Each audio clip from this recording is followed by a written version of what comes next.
الحمدللہ رب العالمین الصلاۃ والسلام علی سید المرسلین اما بعد اعوذ باللہ من الشیطان الرجیم بسم اللہ الرحمن الرحیم اللہم صلی علی سیدنا و مولانا محمد وعلی آل اطرد بعدد کل مال و ملت صلی اللہ تعالی علیہ وسلم۔ السلام علیکم ورحمۃ اللہ وبرکاتہ۔ معزز سامعین، میں شیخ محمد عمران فضل رحمانی آپ سب کے سامنے دوبارہ حاضر ایک نئے موضوع کے ساتھ۔ اور آج کا جو موضوع ہے، مجھے یقین ہے میں لیٹ ہو چکا ہوں، لیکن آج کا جو موضوع ہے وہ ہے تعزیہ جائز یا ناجائز و حرام۔ تعزیہ کیا ہے؟ جائز ہے یا ناجائز و حرام ہے کیا یہ تعزیہ؟ تو انشاءاللہ عزیز اس پوری ویڈیو میں ہم یہ بتائیں گے کہ جو تعزیہ جائز ہے وہ کیا ہے، اور جو تعزیہ ناجائز و حرام ہے وہ کیا ہے۔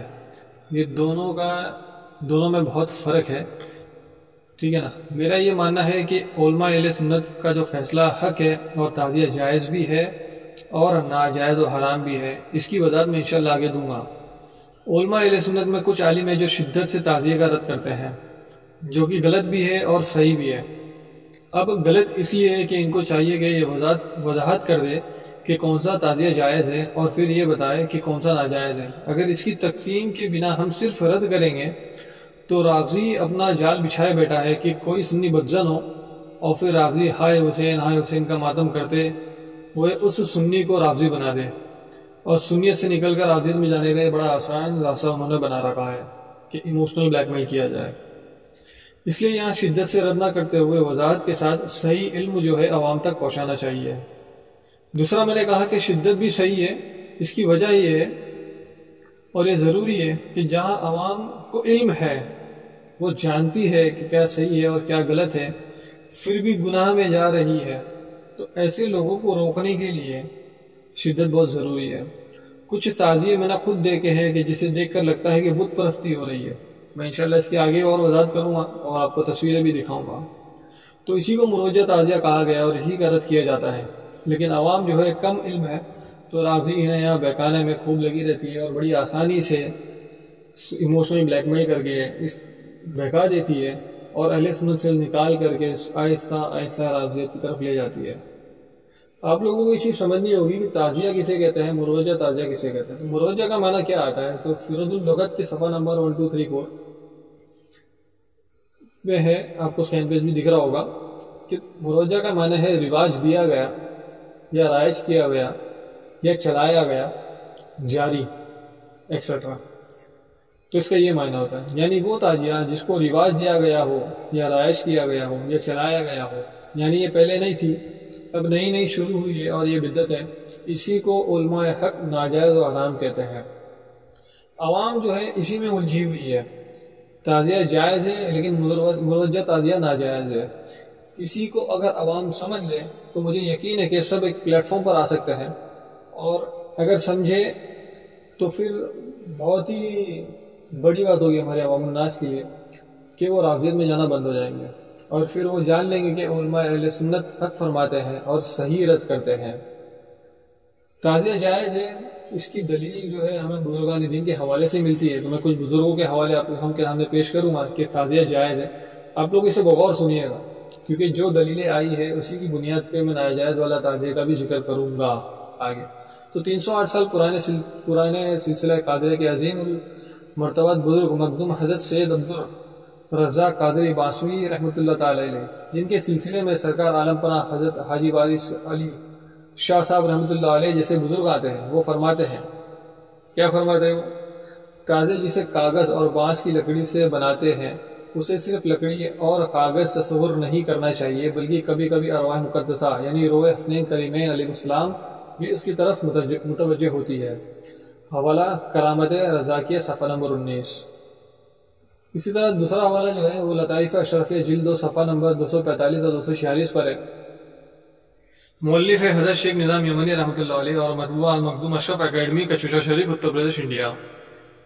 اس میں لکھا ہے کہ حضرت سید علی قلندر رحمۃ اللہ علیہ حضرت خواجہ یوسف چشتی رحمۃ اللہ علیہ کے مرید تھے، اور بڑے عالی مرتبہ بزرگ تھے، اور ان کا معمول تھا کہ محرم کے عشرہ اول میں عالم کے نیچے بیٹھتے تھے اور اپنے مریدوں کو دورے کے لیے بھیجتے تھے۔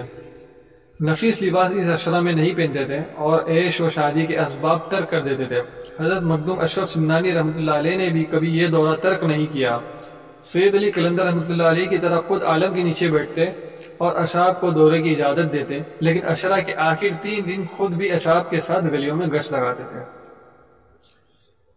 تیسرا، اعلیٰ حضرت مولانا امام احمد رضا خان فاضل بریلوی رحمۃ اللہ علیہ کے دادا جان حضرت علامہ مفتی رضا علی خان صاحب نقشبندی رحمۃ اللہ علیہ کے پیر و مرشد 132 سال پرانے بزرگ اویس دورہ غوث زمان حضرت شاہ فضل رحمانی مراد آبادی رضی اللہ تعالیٰ عنہ اسی سلسلے سے فقیر بھی مرید الحمدللہ۔ تو آپ تعزیہ شریف کے بارے میں کیا فرماتے ہیں؟ در باب تعزیہ گفتگو ہرگز نہ بیان کرد و مقام ادب است، یعنی تعزیہ کے بارے میں ہرگز نہ زیبا باتیں نہیں کرنی چاہیے، یہ ادب کا مقام ہے۔ حوالہ زمیمیہ رسائل صفحہ نمبر 293۔ اسی طرح اعلیٰ حضرت امام احمد رضا خان رضی اللہ تعالیٰ عنہ سے سوال کیا گیا، کیا فرماتے ہیں علماء دین اس مسئلے میں کہ تعزیہ داری کا کیا حکم ہے؟ اعلیٰ حضرت سے سوال کیا گیا، سوال 1 صفر المظفر 1308 ہجری۔ اس سوال کے جواب میں اعلیٰ حضرت کیا فرماتے ہیں؟ تعزیہ کی اصل اس قدر تھی کہ روزہ پر نور حضور شہزادہ گلاگون کعبہ حسین شہید ظلم و جفا صلوہ اللہ تعالی وسلم علی جدہ کریم و آلہ کی صحیح نقل بنا کر بنیت تبرک، یعنی وہ چیز جس میں برکت ہونے کا اعتقاد ہو، مکان میں رکھنا، اس میں شرعاً یعنی قانون عالم کے مطابق کوئی حرج نہ تھا کہ تصویر و مکانات وغیرہ غیر جاندار کی بنانا رکھنا سب جائز، اور ایسی چیزوں کی معظمان دین یعنی بزرگان دین کی طرف منسوب ہو کر عظمت پیدا کرے، ان کی پیکر صورت بنیت تبرک پاس رکھنا قطعاً جائز، جیسے سادہ یعنی سینکڑوں یا بہت سال سے طبقتاً طبقتاً ائمہ دین و علماء معتمدین نالین شریفین حضور سید القونین صلی اللہ تعالیٰ علیہ وسلم کے نقش بنا اور ان کے فوائد جلیلہ و منافع جمیلہ میں مستقل رسالے تصنیف فرماتے ہیں، جسے استوا ہو وہ امام علامہ طلامسنی کے فتح المتعل وغیرہ مطالعہ کرے۔ مزید صفحہ 4 پر یعنی آگے کے پیج پہ کیا لکھا ہے کہ ہاں اگر اہل اسلام جائز طور پر حضرات شہداء کرام علیہم رضوان کی ارواح طیبہ کو ایصال ثواب کی سعادت پر اقتصار کر دے تو کس طرح خوب و محبوب تھا، اور اگر نظر شوق و محبت میں نقل روضہ انور کی بھی حاجت تھی تو اسی قدر جائز پر قناعت کرتے کہ صحیح نقل بغیر تبرکات و زیارت اپنے مکانوں میں رکھتے، اور اشاعت غم و تصنع عالم و نوحہ زانی و ماتم کنا و دیگر امور شانی و بدعت قطعیہ سے بچتے، اس قدر میں بھی کوئی حرج نہ تھا۔ حوالہ فتاوی رضویہ جلد 2 صفحہ نمبر 512 سے لے کے 514 تک۔ تو اعلیٰ حضرت امام احمد رضا خان کو فرماتے ہیں کہ کون سا تعزیہ جائز ہے، یعنی بہو نقل بنا کر کے آپ اسے اپنے پاس رکھتے، فاتحہ وغیرہ کرتے اور اسے اس نیت اس نظر سے دیکھتے کہ آپ کو اس سے کچھ فائدہ حاصل ہوتا۔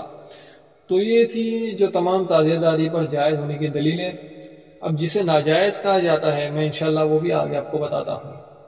سب سے پہلے میں آپ کو کچھ تصویریں بتانا چاہتا ہوں، آپ ان تصویروں کو دیکھیں، ان کا حال دیکھیں، یہ کس طرح کے تعزیے بنائے گئے ہیں۔ آپ کو نہیں لگتا یہ تعزیے کے نام پر ایک بت بنا کر کے، ایک تصویر بنا کر کے، ایک پتلا بنا کر کے اسے چاروں طرف گھمایا جا رہا ہے؟ یہ میں نے کہیں سے نہیں لیا، آپ کو یوٹیوب پہ آسانی سے مل جائے گا۔ سیدھا آپ نے لکھنے کا، آپ اگر ڈھونڈو گے کہ تعزیہ براق والا یا تعزیہ گھوڑے والا یا اسی طرح کی شکل والا تعزیہ، تو آپ کو بہت سارے تعزیے دکھیں گے جنہوں نے بہت ہی غلط طریقے سے تعزیے کو بنایا ہے، عوام کے بیچ میں گھمایا ہے، پھرا ہے، خرافت چلی ہے، ٹھیک ہے نا۔ تو یہ ساری جو چیزیں علماء حق علماء اہل سنت اسی چیز کا رد کرتے ہیں۔ آپ مجھے بتائیے کہ یہ جو چیز یہاں پہ دکھائی جا رہی ہے، مطلب جو میں نے تصویریں بتائی آپ کو براق کی، گھوڑوں کی، یہ اس طرح کا تعزیہ کہاں سے ثابت ہے؟ بزرگوں کی آڑ لے کر اس طرح بت بنا کر عوام کو گمراہ کرنے والے رافضی بتائے ایسا تعزیہ کہاں سے ثابت ہے؟ علماء اہل سنت اسی تعزیہ کو مروجہ تعزیہ کہتے ہیں اور ناجائز و حرام کہتے ہیں۔ علماء حق کی نظر دور اندیشی کی ہوتی ہے، انہیں پتہ ہے کہ آج بت بنا کر تعزیہ نکال رہے ہیں اور کل ان کی نسلیں اسی بت کو حقیقت جان کر پوجنے بھی لگے گی، جیسے مشرکین مکہ کا حال ہوا تھا کہ جنہوں نے حضرت ابراہیم علیہ السلام اور کئی انبیاء اکرام یا اولیاء اکرام کی تصویریں بنائیں، بت بنائیں، اور پھر بعد میں ان کے آگے چل کے نسلیں انہی کو پوچھنے لگی کہ وہی خدا ہے، معاذ اللہ، نعوذ باللہ من ذالک. یہی ہوا تھا نا. تو یہ ڈیسائیڈ کر لیں. اور نیلے پہ دینا یہ کہ بت والا تعزیہ کے ساتھ ڈی جے، ڈھول، ناچنا، کیا یہ سب بزرگوں سے ثابت ہے جنہوں نے تعزیہ داری کی ہے. اب جنہوں میں مان لو نا، میں نے جو حوالے پیش کیے ابھی پیچھے، تو یہ جو عاجزی لوگ ہیں بزرگان دین کے حوالے پیش کرتے کہ دیکھو تعزیہ داری جیسے تعزیہ داری جاتے، تو کیا یہ ثابت کر سکتے ہیں کون سے بزرگان دین نے کون سا ڈھول بجایا؟ بزرگوں کا حوالہ دینے والے خود ان کے نقش قدم پر ہے کیا وہ بتا سکتے ہیں کہ کون سے بزرگ نے ناسک ڈھول بجایا؟ اب ڈی جے تو اس وقت تھا نہیں، تو یوں ہی چیخ پکارا کر کے تعزیے کو اپنے کاندھے پہ اٹھا کر پورے محلے گھمایا ہو یا گلی گھمایا ہو. تعزیہ داری ثابت ہے، لیکن اس کی آڑ میں بدعتی کام، خرافاتوں والے کام کرنے کی اجازت کس بزرگ نے دی ہے؟ ہر وہ کام جو تعزیہ داری میں کی جاتی ہے، کیا وہ سب کام کو کوئی ایک بزرگ سے ثابت کر سکتا ہے کیا؟ یعنی ڈھول بجانا، ناچنا، اور تمہارا ڈی جے وغیرہ لگانا. اب ڈی جے تو تھا نہیں، تو چلا پکار کرتے ہوئے جانا، ہائے ہائے کرتے ہوئے پورے محلے گھومتے رہنا، اس طرح کا. تو تعزیہ بنا کر رکھو، اس کا دیدار بھی کرو، بے حرمتی سے بچو، نازیبا الفاظ نہ کہو، فاتحہ کرو، مرثیہ پڑھو، قرآن خوانی کرو، کربلا کے واقعے کو اس طرح بیان کرو کہ سننے والے کو پتہ چلے کہ اصل جہاد کیا ہوتا ہے، اصل قربانی کیا ہے، صبر کسے کہتے ہیں. اس طرح بیان نہ کرو کہ ہائے ہائے اور ماتم کرنے لگے جیسے لوگ کسی مظلوم کا قصہ بیان کر رہے ہو. استغفر اللہ. یاد رکھو میرے دوستو، کربلا مایوسی، رسوائی، بے بسی اور بیچارگی کا نام نہیں ہے، بلکہ یہ جرت، ہمت، دلیری اور ظالم کے سامنے ڈٹ کر کھڑے رہنے کا نام ہے. مجھے یقین ہے کہ میں نے جب اب تک کے جو میں نے باتیں بہت ہی مختصر وقت میں کوشش کی ہے کہ تعزیہ کسے کہتے ہیں اور مروجہ تعزیہ کسے کہتے ہیں، جائز کون سا ہے، ناجائز کون سا ہے. جو خرافاتیں آج تعزیہ کے آڑ میں، مروجہ تعزیہ کے آڑ میں کی جا رہی ہے، وہ کسی بزرگوں سے ثابت نہیں ہے. اگر کوئی حلالی ہے، رافضی کوئی حلالی ہے، تو وہ یہ ثابت کرتے کہ جتنی خرافاتیں آپ کرتے ہیں، وہ تمام چیزیں جو آپ مجھے ثابت کر سکتے ہیں انہی بزرگوں کے حوالے سے، جن کے آپ حوالے دیتے ہیں کہ انہوں نے تعزیہ داری کی ہے، انہوں نے علم بٹھایا ہے، انہوں نے تعزیہ کی ہے، انہوں نے بے حرمتی نہیں کری، انہوں نے ایسے کندھے پہ اٹھا کے آپ لوگوں کی طرح خرافاتیں نہیں مچائی ہے. انہوں نے اس کا ادب کیا ہے، احترام کیا ہے، اور اس کا تو حکم دیتے آ رہا ہے. اور علماء حق، علماء اہل سنت جس چیز کا رد کرتے ہیں وہ تصویریں میں آپ کو دکھا چکا ہوں. آج کے تاریخ میں جو تعزیہ بنتے ہیں وہ مروجہ تعزیہ ہے. یہ وہ تعزیہ نہیں ہے جو بزرگان دین سے ثابت ہے. جو بزرگان دین سے ثابت ہے وہ تعزیہ بالکل برحق ہے، وہ سب جائز ہے. تمام عوام سے گزارش ہے اس چیز کو سمجھے، اس فرق کو سمجھے، اپنے آپ کو، اپنے ایمان کو بچائے، رافضیت میں نہ جائے. علماء اہل سنت کے سے اب ڈائریکٹ جا کے پوچھے کہ کون سا صحیح ہے، کون سا جائز ہے، کہ میں ایسے کام کر رہا ہوں کہ یہ شریعت کے مطابق ہے، شریعت کے مطابق نہیں. جو چیز شریعت کے مطابق ہوگی، یہاں تک کہ جتنے بھی اولیاء کرام بزرگان دین تمام کے تمام شریعت کے پابند تھے. کسی نے بھی شریعت کے خلاف کوئی کام نہیں کرا، تب جا کے اللہ نے انہیں اپنا دوست بنایا، وہ اس مقام پر پہنچے. ہم ان کے ماننے والے ہیں، کیا ہم ان کے کسی نقش قدم پر چلتے ہیں؟ آج میں کہہ رہا ہوں، اور میں نے کئی لوگوں کو دیکھا ہے کہ بھائی 9ویں ہے، 10ویں ہے، یہ کرنا ہے، وہ کرنا ہے، 26 لگائیں گے، شربت بانٹیں گے، لیکن حال ان کا یہ ہے کہ 9ویں اور 10ویں کا روزہ رکھنے کے قابل نہیں ہے. سمجھ رہے ہیں آپ؟ یہ اس چیز کے بالکل بھی قابل نہیں ہے. لیکن کرنا کیا ہے بھائی؟ ہم یہ کریں گے، ہم وہ کریں گے. بس تم سب کرو، لیکن حضرت امام حسین رضی اللہ تعالیٰ عنہ یا تمام شہیدان کربلا رضی اللہ تعالیٰ عنہ اجمعین کے لیے تم نے کیا خود کرا؟ خود سے تم نے کیا کرا؟ کچھ نہیں کرا. نہ نماز پڑھ رہے ہو، نہ روزہ رکھ رہے ہو. تو امام حسین کے لیے تم اتنا صدقہ دے رہے ہو، تو کیا کر رہے ہو بھائی؟ صرف تعزیہ نکال رہے ہو، تمہاری ذمہ داری سے بری نہیں ہو جاتی. تعزیہ داری کرنا کوئی عین فرض نہیں ہے. یاد رکھنا، فرض کا حساب و کتاب لیا جائے گا، واجب کا حساب اور کتاب لیا جائے گا، سنت کا حساب اور کتاب لیا جائے گا. نوافل تم پڑھتے ہو، تم اپنے لیے پڑھتے ہو، تم اپنے درجات بلند کرنے کے لیے، اپنے گناہوں کو مٹانے کے لیے، ان کا کفارے کے لیے پڑھتے ہو. یہ تمام چیزیں کوئی عین فرض نہیں ہے. یاد رکھیے گا، جو چیز جائز ہے وہ جائز ہی رہے گی، جو ناجائز ہے جائز رہے گی. اس امتیاز کو سمجھے، اس فرق کو آپ سمجھے اور گمراہیت سے بچے.